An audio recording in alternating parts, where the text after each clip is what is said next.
Bonjour mesdames et messieurs, bonjour chers frères et sœurs, je suis Mayer Phoning. Si je prends la peine de faire cette petite vidéo, c'est tout simplement parce que j'ai vu une note circuler sur la toile. Une note du CNC et de son patron Peter Esoka contre le journal Le Jour et la télévision Equinox. Oui, j'aimerais rappeler à Peter Esoka et au CNC de ne pas avoir l'émotion sélective. Parce que je suis une des victimes de la marche blanche du 1er juin 2019. Oui, j'ai été arrêté au même moment que le président Bruno Defo du Modegna. Juste parce qu'on marchait pour demander un dialogue inclusif pour résoudre nos crises au Cameroun parce qu'il en est de trop. Le Cameroun est au bord du gouffre. Nous avions marché pour exprimer notre mécontentement et demander un dialogue inclusif pour résoudre nos problèmes. Mais depuis là, je me tais. Mais la note du CNC est venue me révolter et me pousse à faire donc cette vidéo. Quand nous avions été arrêtés, on a été conduits au niveau de la police judiciaire du littoral à Bonanjo. Au fur et à mesure, on amenait les autres personnes arrêtées. Entre-temps, après m'avoir donné trois gifles, un policier de la PJ m'a donné 3 gifles au point où je n'arrivais plus à voir pendant 5 minutes, me disant que vous du MRC là, à cause de vous, j'ai fait 2 jours chez moi sans... J'ai fait 2 jours ici sans aller chez moi. Quand on m'auditionnait, parce que j'étais à la porte, on m'auditionnait au bureau de la porte, j'ai vu les gens arriver. J'ai vu qu'on relâchait les gens parce qu'on regardait leur carte. On regardait, on les identifiait nous, au niveau de la carte d'identité. Et quand ils n'étaient pas les personnes de l'Ouest, on les relâchait. On m'a même demandé si je connaissais d'autres avant de les relâcher. Donc, ne tirez pas sur le journal Le Jour parce qu'ils n'ont fait que reporter les faits. Moi, je suis là et je suis prêt à le dire en face de tout le monde à la télévision.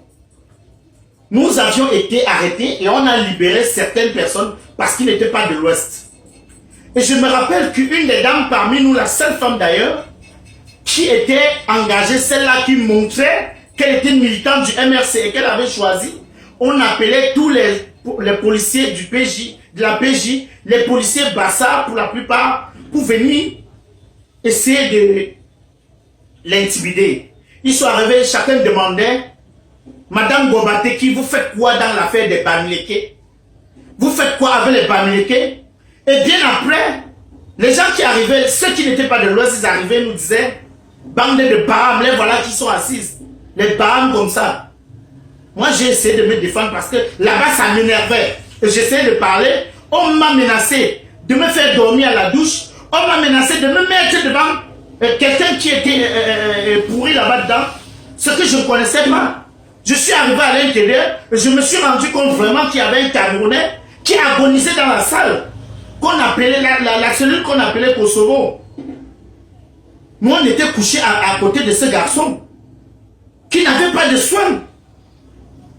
Et donc, quand les policiers de garde arrivaient, on leur disait qu'il y avait un malade là-bas qui n'avait pas pris les médicaments, rien, et que ses pieds étaient en train de pourrir. Les policiers demandaient, mais celui-là, il n'est pas encore mort, on attend qu'il meure qu'on le jette. Je parle, je n'ai pas de masque, je parle ce que je peux dire partout ailleurs. Donc, après cela, on nous a amenés sans aucun papier, sans nous notifier, sans les mandats d'arrêt, sans les mandats de détention, rien. On nous a amenés nous déposer à la prison centrale de Nebel. Le 3e jour à la prison, on nous appelle à la grille, on nous fait savoir qu'il y a les documents à signer. On arrive, 2 d'entre nous partent signer les documents, on les demande de signer d'abord. Ils signent 3 fois, on se met à remplir. Au niveau du motif, on met grand banditisme. On s'est révolté, on a dit qu'on ne signe pas. Parce qu'on n'a jamais volé l'œuf. On n'a fait que marcher. Nous ne sommes pas les grands bandits. Et on s'est rendu compte que le sous-préfet, le préfet qui nous a envoyés en prison, ne peut envoyer un citoyen en prison en détention administrative qu'en cas de grand banditisme. Ce qui n'était pas le cas pour nous. engagé un procès en habeas corpus. On est arrivé au tribunal de grande instance du Vouri à Bonadjo. Le procureur a expliqué devant tout un peuple que le tel grand bandit n'est pas circonscrit et qu'on peut mettre quelqu'un qui a seulement marché dans le cadre du grand banditisme. Donc on peut inculper un citoyen qui a marché dans le grand banditisme. Et c'est là où les avocats ont essayé de répliquer. Demandez que vous, les magistrats, il fut un moment au Cameroun, vous aviez les problèmes. Hein? Il a fallu marcher pour cela. Étiez-vous les grands bandits?